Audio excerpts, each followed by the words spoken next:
नमस्कार दोस्तों, मैं हूं ममता तिवारी और आप सभी का स्वागत करती हूं मेरे चैनल ममताज वे में।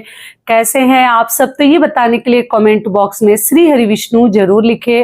तो चलिए दोस्तों, आज हम इस वीडियो में जानेंगे बैसाख पूर्णिमा, जिसको कि हम बुद्ध पूर्णिमा के नाम से भी जानते हैं। बुद्ध जयंती भी है उस दिन। तो उस दिन हमें क्या करनी चाहिए, सुबह से लेकर शाम तक के संपूर्ण नियम विधि जानेंगे पूर्णिमा के दिन के। और पूर्णिमा तिथि कब से प्रारंभ हो रही है, कब समाप्त हो रही है, चंद्रोदय का समय क्या है, हर चीज मैं आपके साथ शेयर करूंगी। ध्यान पूर्वक आप लोग सभी बातें समझ लीजिएगा। चलिए वीडियो को शुरू करते हैं। इससे पहले दोस्तों, अगर आपको मेरा वीडियो पसंद आता है तो प्लीज आप मेरे चैनल को सब्सक्राइब कर दीजिएगा, बेल आइकन को प्रेस कर दीजिएगा, जिससे कि मेरे वीडियो के नए नोटिफिकेशन आप सभी के पास सबसे पहले पहुंचे। तो चलिए शुरू करते हैं और बैसाख पूर्णिमा से संबंधित सभी महत्वपूर्ण बातें जान लेते हैं। तो सबसे पहले दोस्तों आपको बता दूं, बैसाख पूर्णिमा बहुत बड़ी पूर्णिमा है और आपको मालूम है विष्णु भगवान का प्रिय महीना है बैसाख का महीना। और इसमें भगवान जैसे पीपल में निवास करते हैं, पीपल वृक्ष की इस महीने में हम पूजा करते हैं। और पक्षियों के लिए पानी वगैरह, स्नान दान का बहुत अधिक महत्व है, दान करने का, इसमें ठंडी चीज़ों का, जो कि पहले के वीडियो में मैं बता ही चुकी थी अक्षय तृतीया के। तो इस दिन बुद्ध जयंती भी है, बुद्ध पूर्णिमा के भी नाम से इस पूर्णिमा को जानते हैं। तो पूर्णिमा और अमावस्या तिथि बहुत अधिक महान तिथि मानी गई है स्नान दान के लिए। आप किसी भी मतलब पवित्र नदी में स्नान कर सकते हैं। और शुक्रवारी पूर्णिमा है तो आप लोग पीपल वृक्ष की पूजा कर सकते हैं, जो साक्षात विष्णु भगवान का स्वरूप है बैसाख महीने में। और बाकी तो देवी देवताओं का निवास स्थान है ही। तो शुक्रवारी पूर्णिमा है, लक्ष्मी माता का दिन है, तो आप लोग साथ में विष्णु भगवान और लक्ष्मी माता की पूजा कर सकते हैं। सुबह सवेरे हमें समय से मतलब सूर्योदय से पहले उठ जानी है। समय से उठकर आपके घर के आसपास अगर नदी सरोवर है तो जरूर जाइए स्नान करने के लिए। स्नान का शुभ मुहूर्त भी मैं आपको बता दूंगी। और अगर नहीं है तो आप लोग गंगा जल मिश्रित जल से आप लोग हर हर गंगे बोलते हुए बैसाख पूर्णिमा के दिन स्नान कर लीजिएगा। स्नान करने के बाद आप देवी देवताओं की पूजा अपने मंदिर में कर लीजिए, विष्णु भगवान की कर लीजिए, माता लक्ष्मी की पूजा हमें कर लेनी है। आप नॉर्मल साधारण विधि से भी कर सकते हैं। अपने घर में श्री सत्यनारायण भगवान जी की कथा, व्रत, पूजा पाठ, सभी कार्य, स्नान दान हम 1 मई को करेंगे। पूर्णिमा कब है? 1 मई 2026 में, दिन शुक्रवार 1 मई को पूर्णिमा का व्रत और बाकी सभी कार्य हम उसी दिन करेंगे। ये आपको और पहले मुझे बतानी चाहिए। और आपको बता दूं कि देखिए, विष्णु भगवान के लिए आप लोग खीर उस दिन जरूर बनाइएगा। पूर्णिमा के दिन खीर हमें खानी चाहिए। आप सुबह जैसे भोग में लगा सकते हैं या शाम को भी भोग में लगा सकते हैं भगवान को तुलसी पत्र के साथ। और तुलसी जी की भी पूजा हम पूर्णिमा के दिन करेंगे, पीपल वृक्ष की करेंगे। जो लोग व्रत हैं तो आप लोग किस प्रकार से व्रत रखें? कुछ लोग पूरे दिन व्रत रखते हैं फलाहारी और शाम को चंद्रदेव को अर्घ देने के बाद जैसे अपना व्रत खोल देते हैं और खीर वगैरह भी खा लेते हैं कुछ लोग, और कुछ लोग फलाहारी रखते हैं। तो आप कैसे पूर्णिमा का व्रत रखती हैं आप लोग देख लीजिएगा। जो लोग उठाना चाहते हैं पूर्णिमा का व्रत तो आप लोग उठा सकते हैं, क्योंकि फिर अधिक मास लग जाएगा तो बहुत लंबा समय आपको इंतजार करना पड़ेगा। तो पहली बार अगर उठाना चाहते हैं तो बैसाख महीने से उठा सकते हैं, कोई दिक्कत नहीं है।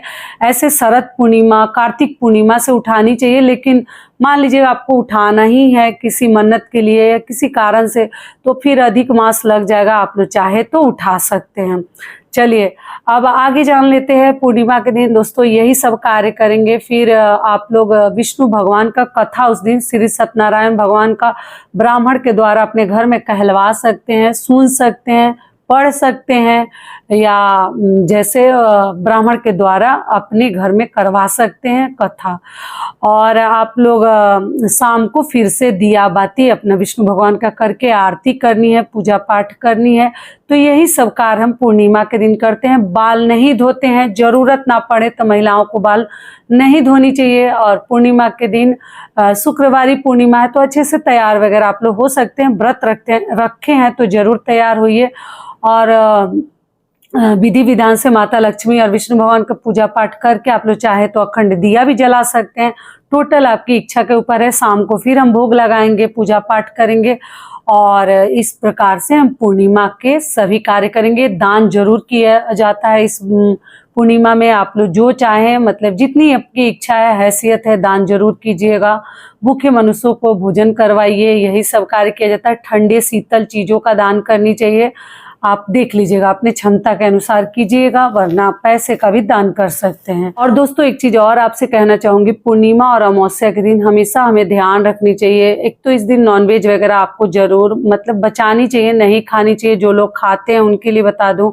और किसी भी पशु पक्षी भिक्षुक भिखारी का उस दिन अपमान नहीं करनी चाहिए। अपने दरवाजे से खाली हाथ लौटने मतलब नहीं देनी चाहिए। अगर वैसी स्थिति है तब आजकल जो भिक्षुक भिखारी है ना, वो भी चोर ही रहते हैं, डर ही लगा रहता है। फिर भी हमें नदी सरोवर में जाते स्नान के लिए तो वहाँ दान करके जरूर कुछ ना कुछ हमें आनी चाहिए। इस बात का आप लोग ध्यान रखिएगा।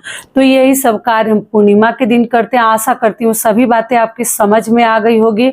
और दोस्तों चलिए अब आगे जान लेते हैं पूर्णिमा तिथि कब से प्रारंभ हो रही है, कब समाप्त हो रही है, और पूजा पाठ का, स्नान दान का शुभ मुहूर्त क्या है, और चंद्रोदय का समय क्या है। चंद्र देवता को अर्घ्य देकर आप लोग अपना व्रत खोलिएगा। कच्चे दूध के साथ अर्घ्य देते हैं, ठीक है। तो चलिए जान लेते हैं। तो दोस्तों आपको बता दूं, बैसाख पूर्णिमा तिथि प्रारंभ हो रही है 30 अप्रैल दिन गुरुवार को रात 9:13 से, और पूर्णिमा तिथि समाप्त हो रही है 1 मई दिन शुक्रवार को रात 10:53 पर।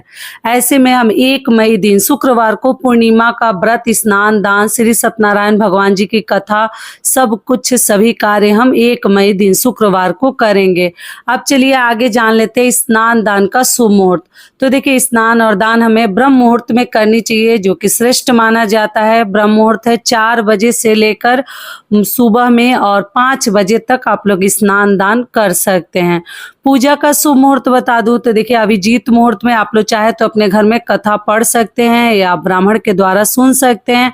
अभिजीत मुहूर्त है सुबह 11:52 से लेकर दोपहर 12:55 तक आप लोग पूजा पाठ कर सकते हैं, या कोई अन्य कार्य करना पूर्णिमा के दिन, कुछ शुभ कार्य, तो आप लोग कर सकते हैं। चलिए आगे जान लेते हैं चंद्रोदय का समय क्या है। तो देखिए चंद्रोदय का समय है 1 मई दिन शुक्रवार को शाम 6:44 पर आप लोग चंद्रदेव को अर्घ्य दे सकते हैं।